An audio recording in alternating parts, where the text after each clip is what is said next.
Hi everybody, thanks again for joining me. I really appreciate you guys taking the time.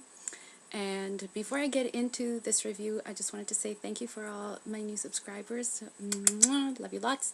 And I loved all your comments and your questions, your conversations that you were having within the comments on my last video in episode 7. They were so much fun. You guys are such brilliant, intelligent, articulate people, and I just found it intellectually pleasing and very satisfying at the same time. Thanks so much. Please keep it up. I love it, and I really appreciate you guys taking the time to watch, even if I can't get the words out. Okay, let's get into this episode. Last episode I was talking about, shifting alliances, how we saw a lot of fealties taken to one side or another side. In this one, it was more about assertions, well, not assertions, but assertiveness. We get to see that with even the very beginning scene with Arya and Syrio, which was probably one of my favorite that I really loved, because they always seem to set up the episode. At least they have in the last few. With Syrio teaching her the difference between seeing and watching.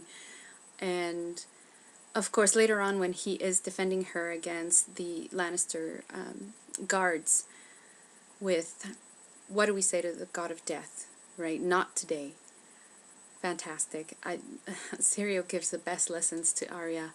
And she's really the best vessel that we can have within the story to give us these lessons and keep reminding us of these lessons. And because she's the vessel that helps us see the whole story, we have to always keep in mind the difference between seeing and watching. Are we simply experiencing this scene, this episode, this chapter? Or can we really see what's going on here? Can we read between the lines and find out where this game is taking us? Fantastic. I just love it. Love it. Okay. Beyond that, I'm not going to go blow by blow as far as, what scene happened when. I find that kind of a little bit boring. So I'm not going to do that. But instead, I'm just going to tell you what I just really loved. Second thing that I loved, the levity in this episode. Fantastic. I loved that there was a little bit more joking around. There was a lot more irreverence within, groups, hierarchies, especially when we see it. I won't talk about my favorite one yet, but when we see it with Robb and his bannermen, when he finally calls them in, and they're in the tent, and sees Lady Catelyn, wants to have time with her, and it's like, move your ass, get out of here, you heard, all that kind of levity was real. It was needed, because it was getting just a little bit too serious all the time, and too much seriousness kind of, makes things drone out, and just, yeah, it's a little too boring. I always like it when there's a little bit of comedy relief. And it was well placed and well provided all through this episode. Fantastic. Tyrion, of course, is always good for that. When he gets caught by, Ashaga and his men, and talks about how he would prefer to die. Yeah, I'm not going to repeat what he said. But you've seen it. It's hilarious.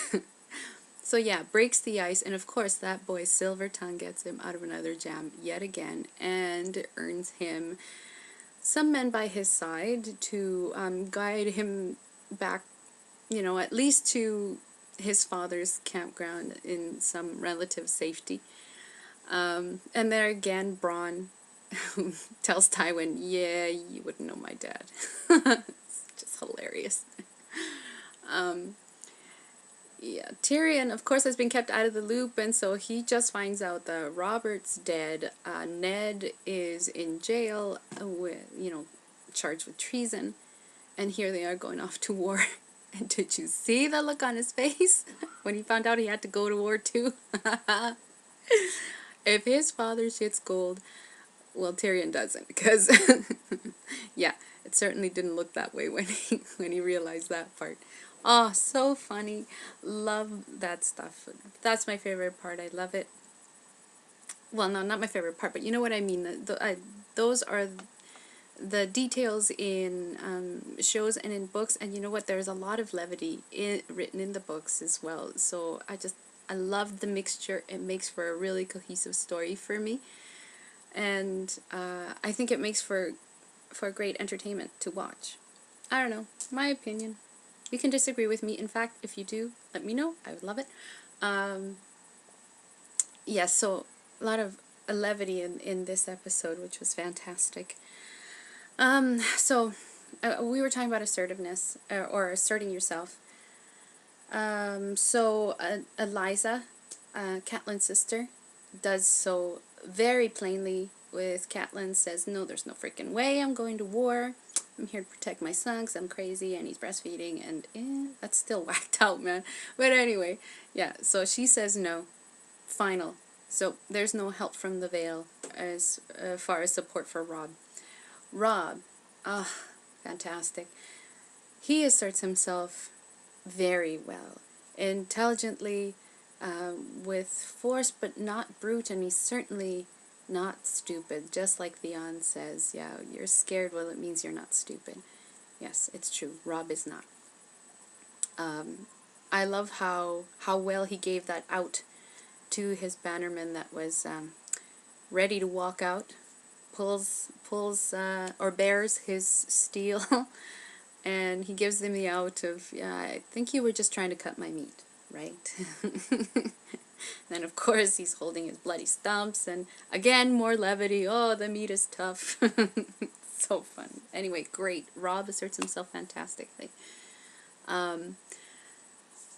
Now, Cersei is asserting herself as regent. Yeah, you know, Joffrey's sitting on the throne, but she's the one making the decisions, and I think Tyrion is the one that blatantly points it out in the episode that that's what's happening.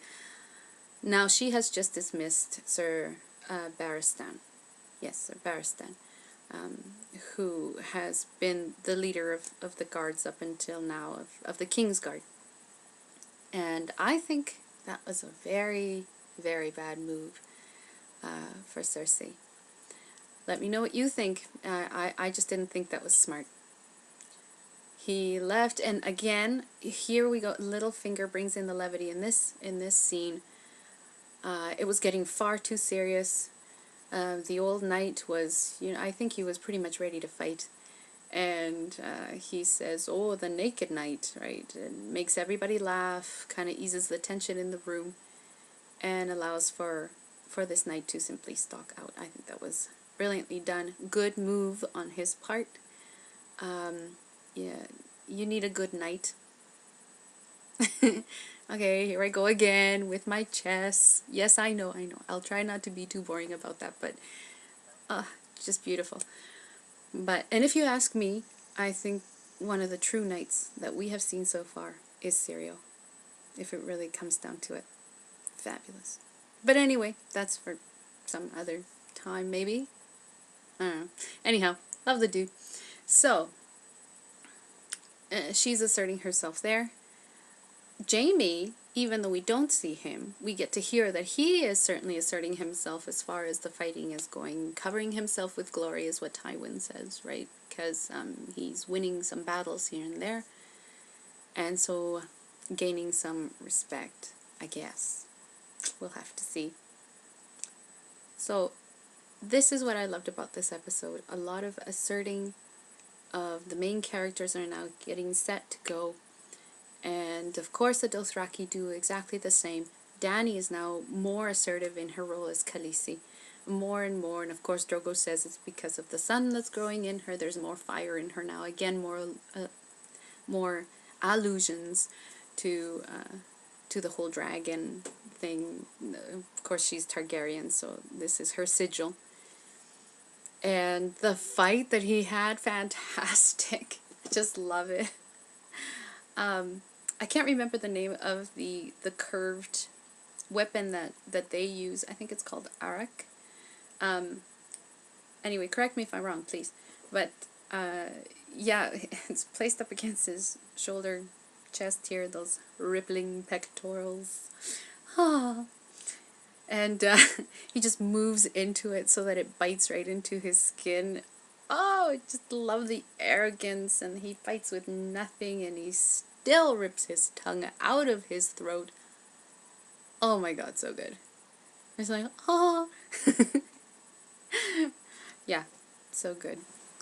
Okay, so I have to talk about Jon, and Jon is particularly special as far as his character is concerned, because as far as I can see, he's the only one that has a double alliance that are both worthy and both noble, and we see it very much in this episode. He definitely still has his heart guiding him when it comes to his family, his former family, of course, which are, you know, his father and his brothers and sisters. There's a lot of loyalty there and still a lot of love, but also at the same time, he is still very loyal to the men at the wall. He has said his words, and we see that he's still, well, with saving the commander, the old bear, when the White Walkers, of course, come back to life, and he destroys them. They finally burn them over in the end. But yeah, so he's the one sort of being torn in two right now. His character is going in two different directions. Well, not, you know what I mean. His alliances, his fealties. So he is actually has asserted himself in both.